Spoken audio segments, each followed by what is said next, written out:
함께 사도신경으로 우리의 신앙을 고백하시겠습니다.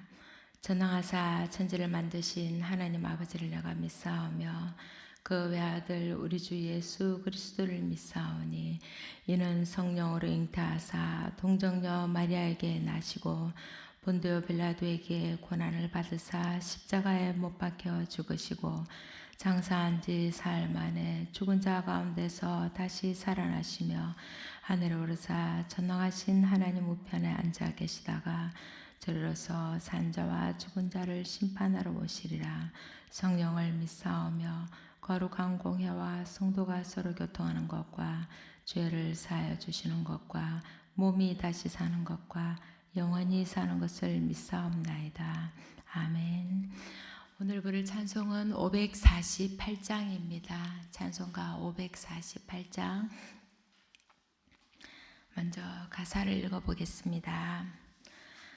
날 구속하신 주께 엎드려 그 크신 은혜 찬송합니다.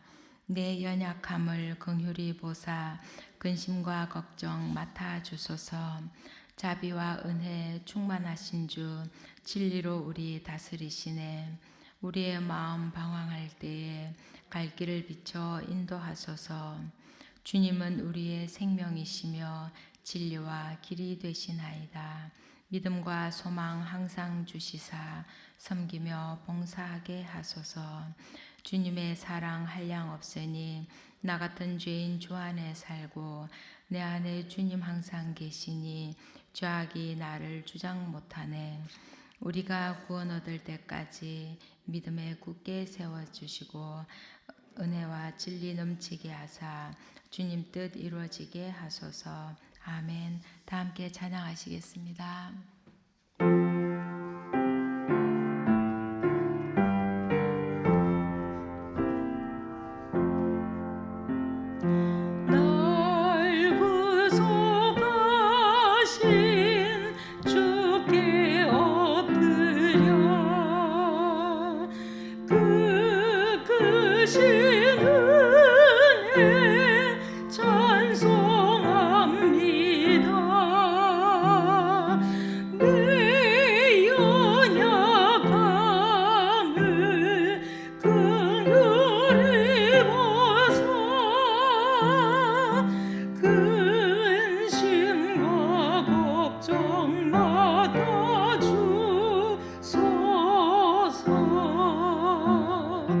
자비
우리에게 주신 하나님의 말씀은 요엘 2장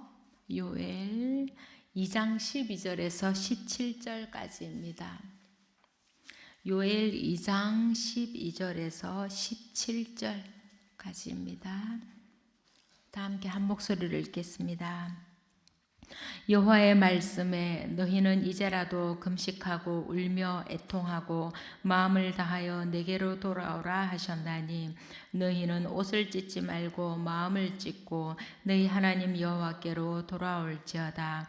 그는 은혜로우시며 자비로우시며 노하기를 더디하시며 인애가 크시사 뜻을 돌이켜 재앙을 내리지 아니하시나니 주께서 혹시 마음과 뜻을 돌이키시고 그 뒤에 복을 내리사 너희 하나님 여호와께 소제와 전제를 드리게 하지 아니하실는지 누가 알겠느냐. 너희는 시온에서 나팔을 불어 거룩한 금식일을 정하고 성회를 소집하라. 백성을 모아 그 모임을 거룩하게 하고 장로들을 모으며 어린이와 젖먹는 자를 모으며 신랑을 그 방에서 나오게 하며 신부도 그 신방에서 나오게 하고 여호와를 섬기는 제사장들은 낭실과 제단 사이에서 울며 이르기를 여호와여 주의 백성을 불쌍히 여기소서. 주의 기업을 욕되게 하여 나라들로 그들을 관할하지 못하게 하옵소서. 어찌하여 이방인으로 그들의 하나님이 어디 있느냐 말하게 하겠나이까 할지어다. 아멘.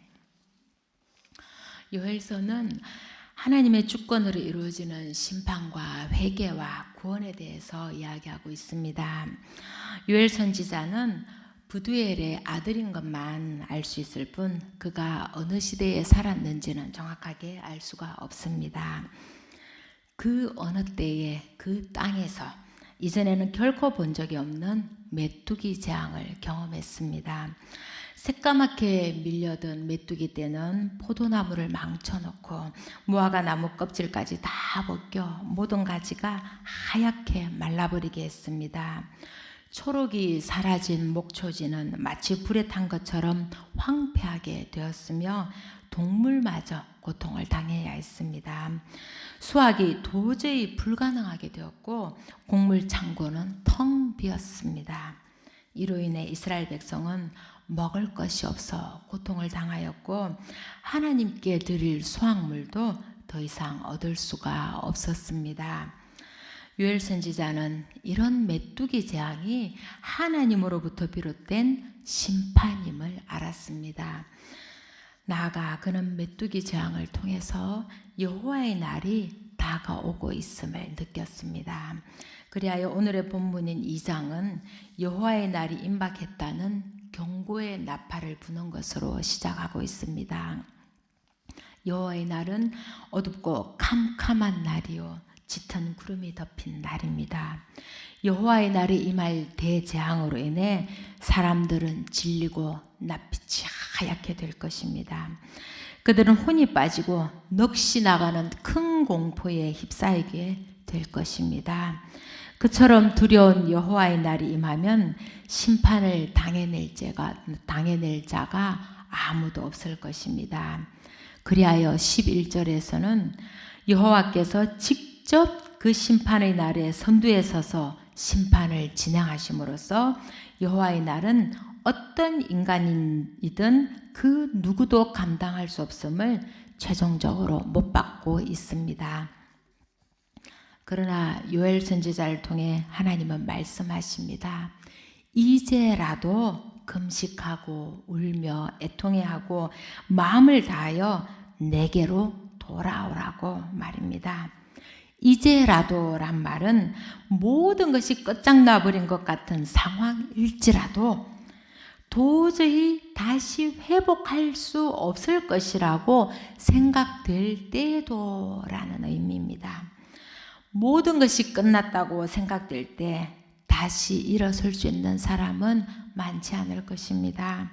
너무도 욕심스럽고 위선적이고 나약하고 거짓투성이이며 기만적이고 온갖 죄로 얼룩진 자신의 모습을 들여다볼 때 도저히 하나님을 바라볼 엄두가 나지 않을 것입니다. 차라리 포기하는 것이 현명한 판단처럼 여겨질 것입니다. 그러나 그럼에도 불구하고 용기를 내어 다시 일어나라고 합니다. 하나님께서 먼저 손을 내미시며 다시 돌아오라고 말씀하고 계신 것입니다. 인간의 판단으론 도저히 하나님께 돌아갈 수 없는 지경까지 와버렸는데 어떻게 낯을 들고 하나님을 향해 돌아갈 수가 있단 말인가 싶을 것입니다. 아버지를 배반하고 아버지의 것을 가지고 집을 나간 탕자가 모든 것을 탕진하고 나락으로 떨어졌을 때 아버지 집을 그리워하였지만 선뜻 나서기 힘들었던 그 마음일 것입니다. 그러나 아들은 아버지가 어떤 분이신지를 기억하고 집으로 돌아갔습니다.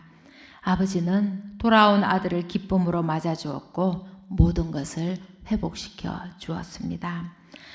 하나님은 돌아오는 우리에게 언제나 문을 열어두시고 계시고 돌아오는 우리를 기다리고 계십니다. 하나님의 사랑은 우리가 도저히 흉내도 낼 수 없을 만큼 크고 깊은 것입니다. 당신의 유일하신 아들을 십자가에 내어주실 정도로 세상을 사랑하시는 하나님임을 기억한다면 하나님께로 돌아서지 않을 수가 없는 것입니다. 그러나 무턱대고 돌아갈 수는 없는 노릇입니다. 요엘은 하나님의 백성이 어떤 자세로 하나님께로 돌아가야 하는지를 알려주고 있습니다. 먼저 금식하라고 권면합니다. 요나를 통해 니느웨의 심판을 선고하였을 때 요나의 선포를 들은 니느웨 사람들은 높고 낮은 자를 막론하고 동물까지도 금식을 선포했습니다. 그렇게 금식하며 회개하였을 때 하나님은 송고한 심판을 내리지 않고 은혜를 베푸셨습니다. 이와 같이 진실한 금식에는 하나님의 마음을 바꾸는 큰 힘이 있는 것입니다. 울라고 권면합니다. 여기서 운다는 것은 큰 소리를 내면서 눈물이 펑펑 쏟아지도록 우는 것을 말합니다. 히스기야 왕은 하나님께 죽음의 선고를 받은 후에 하나님께 목숨을 고하면서 대성통곡하였습니다. 하나님께 회개하며 나아가는 자들은 가슴을 치면서 통곡해야 함을 알 수 있습니다. 그들은 재앙을 불러온 자신들의 죄를 생각하면서 진실로 회개하는 마음으로 하나님 앞에서 통곡하며 울어야 하는 것입니다. 애통하라고 권면합니다. 슬픔을 이기지 못하여 머리카락을 쥐어뜯거나 가슴을 치라는 것입니다. 이것은 절박한 기도의 모습으로 당시 이스라엘 백성들에게 이렇게 자신의 가슴을 치면서 대성통곡함으로써 하나님께 진정으로 회개하고 있음을 보이라는 것입니다. 우리도 이런 적이 있을 것입니다. 나의 부족함, 연약함으로 인한 죄로 뒤틀어진 삶 때문에 가슴을 치며 통곡해 본 적이 있을 것입니다. 예수님은 애통해야 하는 자는 복이 있나니 그들이 위로를 받을 것이라고 말씀하셨습니다. 우리가 저지른 모든 죄로 인해 지금 고통을 당하고 있음을 깨닫고 슬퍼하며 가슴 아파할 때 하나님의 위로를 받게 될 것입니다. 마음을 다하라고 권면합니다. 거짓된 태도, 위선적인 마음이 아니라 진실한 마음으로 하나님께 돌아오라고 합니다. 상처로 얼룩진 내 모습 그대로 하나님 앞에 나가야 합니다. 차마 드러내기 부끄러운 나의 부족함들, 죄를 향해 꿈틀대는 욕망들, 턱없는 욕심들, 누군가를 향한 미움들, 이 모든 것을 하나님 앞에 온전히 드러내고 자신의 모습임을 시인해야 하는 것입니다.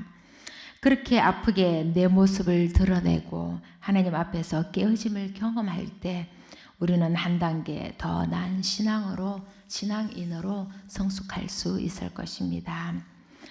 도저히 바라볼 수 없을 것 같은 내 모습을 정면으로 바라보고 하나님 앞에 진실되게 나아갈 때 하나님은 우리의 상처를 보듬어 주시고 하나님의 길로 우리를 인도해 주실 것입니다.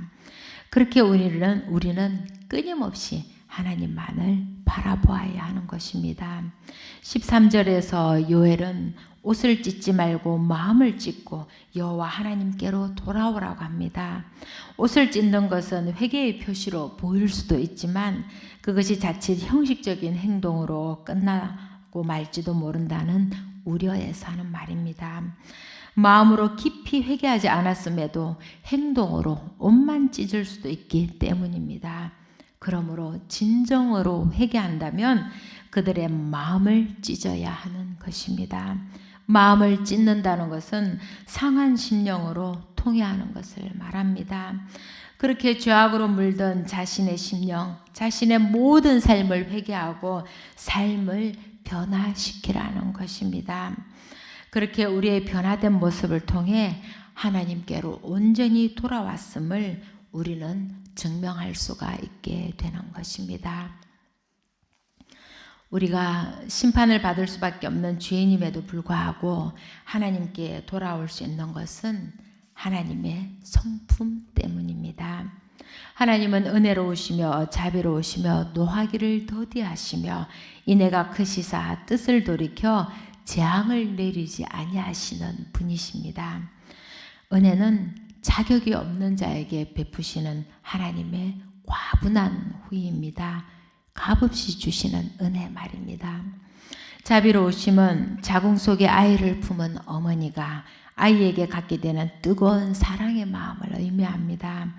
하나님이 백성이 죄를 지어 참혹한 심판에 떨어져 크나큰 고통을 당하고 있는 현실을 결코 모른 채 하지 않으시는 분이심을 말해줍니다. 하나님은 그들을 고통 가운데 방치하지 않으신다는 것입니다. 어머니가 뱃속의 아이에게 아낌없이 모든 것을 베푸기를 원하듯이 하나님께서도 당신들의 백성들을 향해 동일한 마음을 가지고 계신 것입니다.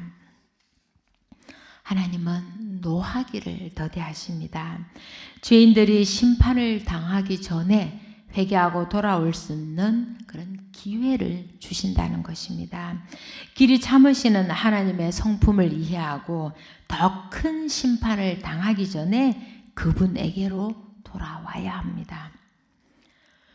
하나님은 인애가 크신 분이십니다. 인애는 헤세드를 말합니다. 하나님의 사랑하는 백성들에게 베푸시는 하나님의 지속적이고 변함없는 사랑을 의미합니다. 그리하여 요엘은 이런 하나님의 성품을 믿고 지체하지 말고 여호와 하나님께로 돌아오라고 말하고 있는 것입니다. 그렇게 돌아올 때 이미 메뚜기 재앙으로 고통을 당하고 있으면서도 회개하여 돌이키지 않을 때 내리려고 계획하고 계신 더 큰 재앙을 거둬들이실 것이라고 말하고 있는 것입니다. 14절에서 요엘 선지자는 절망 가운데도 한 줄기 희망을 붙들고 있습니다. 사람들은 참혹한 메뚜기 재앙으로 인해 하나님께 버림받았다고 단정하고 있었습니다. 이제 다시는 성전에 소제와 전제를 드리지 못할 것이라고 생각했습니다. 그러나 요엘 선지자는 하나님이 그 뜻을 돌이키사 그들의 삶을 회복하실지 도대체 누가 알겠는가? 아무도 알 수 없다라며 오직 하나님만이 알 수 있음을, 인간이 회개한 후에 의지해야 할 것은 오직 하나님뿐임을 고백하고 있습니다. 그리하여 모든 것이 말라버린 세상에서 하나님은 복을 주시어 소재와 전제로 드릴 곡식과 식물이 나게 할 것이며 과일나무가 다시 소생하여 열매를 맺게 하실 것입니다. 하나님의 백성이 회개하면 그들의 죄로 인하여 황폐해진 땅까지도 다시금 열매를 맺는 축복의 땅으로 변화시키실 거라는 것입니다. 회개는 황폐한 땅을 회복시키고 회개한 사람들의 마음을 치유하며 삶의 축복으로까지 이르게 하는 힘이 있는 것입니다. 이처럼 올바른 회개는 죄인들을 향한 하나님의 저주와 진노를 멈추게 할 뿐만 아니라 회개한 자의 삶의 자리에 하나님의 축복이 임하게 하는 것입니다.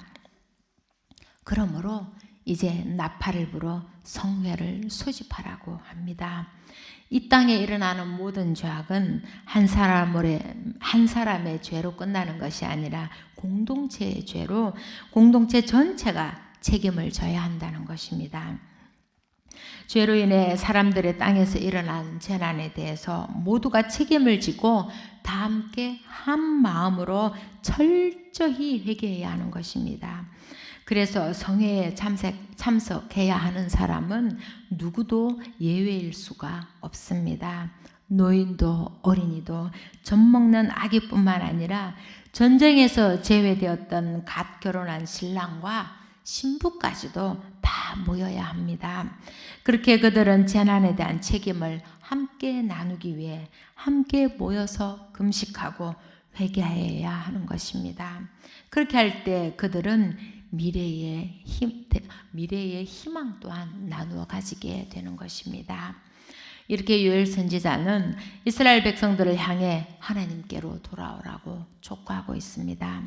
그들은 이미 하나님께로부터 너무 멀리 떠나버렸던 것입니다. 그리하여 메뚜기대로 인해 극심한 고통을 당해야 했습니다. 그러나 그것은 시작에 불과했습니다. 하나님을 향해 돌아오지 않고 하나님을 등지고 계속 살아간다면 더 큰 재앙이 기다리고 있는 것입니다. 여호와의 날이라고 일컬어지는 무시무시한 심판의 날을 맞이하게 될 것입니다. 이제라도 마음을 찢고 여호와 하나님 앞으로 돌아오기만 한다면 그들을 다시 회복시켜 주실 것이라는 하나님의 말씀을 들을 수가 있는 것입니다. 진실한 회개만이 하나님이 내리실 심판의 뜻을 돌이킬 수 있는 유일한 방법임을 요엘은 말해주고 있습니다. 이제라도 하나님께로 돌아와 회개하라고 간곡히 권면하는 요엘 선지자의 말을 우리도 기억해야 할 것입니다. 가장 늦었다고 생각할 때가 가장 빠른 법입니다. 바울은 보라 지금은 은혜 받을 만한 때요 보라 지금은 구원의 날이라고 말하고 있습니다. 금식하고 울며 애통하고 진실한 마음으로 회개하고 하나님께 돌아올 때 우리는 심판으로부터 구원을 받게 되는 것입니다. 돌아가기로 마음먹는 것은 어렵고 돌아가는 길은 더 어렵습니다. 돌뿌리에 채일 때마다 다시금 욕망이 꿈틀거리고 두고 온 것들에 대한 미련으로 마음이 술렁일 것입니다. 죄의 유혹은 그만큼 강한 것입니다. 그러나 돌아가야 합니다. 그래야 하나님의 딸로 하나님의 아들로 새롭게 태어날 것이며 아버지의 축복의 땅에 거할 수 있게 될 것입니다. 회개하지 못하여 질리고 낯빛이 하얘지는 공포 가운데 심판의 날을 맞을 것인지 하나님의 자녀로서 복락을 누릴 것인지는 우리의 선택에 달려 있습니다. 저와 여러분이 하나님의 나라에서 복을 누리는 귀한 삶을 살아가시기를 간절히 축복합니다. 기도하겠습니다. 사랑의 하나님, 오늘도 귀한 하루를 허락하시고 하나님을 바라보게 하시니 감사합니다. 우리에게 주어진 하루를 주님의 뜻 안에서 틀어짐 없이 살아갈 수 있도록 저의 마음을 붙들어 주시고 저의 길을 인도하여 주옵소서. 하나님은 진실한 마음으로 돌이키는 자를 사랑의 품으로 안아주심을 믿습니다. 때로 내 죄가 너무 커서 돌아갈 수 없다고 생각되어질 때에도 하나님은 늘 우리를 기다리고 계심을 압니다. 그리하여 세상의 모진 풍파로 인해 상한 심령 그대로 주님께 나아가오니 저의 마음을 위로하여 주옵소서. 세상에 대한 가진 욕망으로 얼룩진 마음으로 나아가오니 저의 마음을 깨끗하게 하여 주옵소서. 다른 사람에 대한 질시로 가지가지 미움으로 들끓는 마음으로 나아가오니 저희를 용서하여 주시고 마음의 평안을 주옵소서. 하나님의 말씀에 저희의 마음과 행동을 비추어 보고 삶의 모습이 말씀대로 변하는 저희가 되게 하옵소서. 온전한 하나님의 자녀로서의 모습을 회복할 수 있도록 은혜를 내려 주옵소서. 하나님, 가을을 주시니 감사합니다. 이 가을엔 몸이 아픈 이들이 온전히 나음을 받게 하시고 마음이 아픈 이들에겐 치유되게 하시고 가진 것이 없는 이들에겐 그들의 주머니를 채워주시고 열심히 일한 자에겐 풍성한 수확의 기쁨을 누리게 하옵소서. 이 땅에 가는 모든 이들이 주님의 주시는 평안과 복을 누리게 하옵소서. 그리하여 이 가을엔 자비로우신 하나님의 품 안에서 모두가 행복하게 하옵소서. 이 모든 말씀 사랑이신 우리 주 예수 그리스도 이름으로 간절히 기도하옵나이다. 아멘. 하늘에 계신 우리 아버지여, 이름이 거룩히 여김을 받으시오며 나라의 마옵시며 뜻이 하늘에서 이룬 것 같이 땅에서도 이루어지이다. 오늘날 우리에게 일용할 양식을 주옵시고 우리가 우리에게 죄 지은 자를 사하여 준 것 같이 우리 죄를 사하여 주옵시고 우리를 시험에 들게 하지 마옵시고 다만 악에서 구하옵소서. 대개 나라와 권세와 영광이 아버지께 영원히 있사옵나이다. 아멘.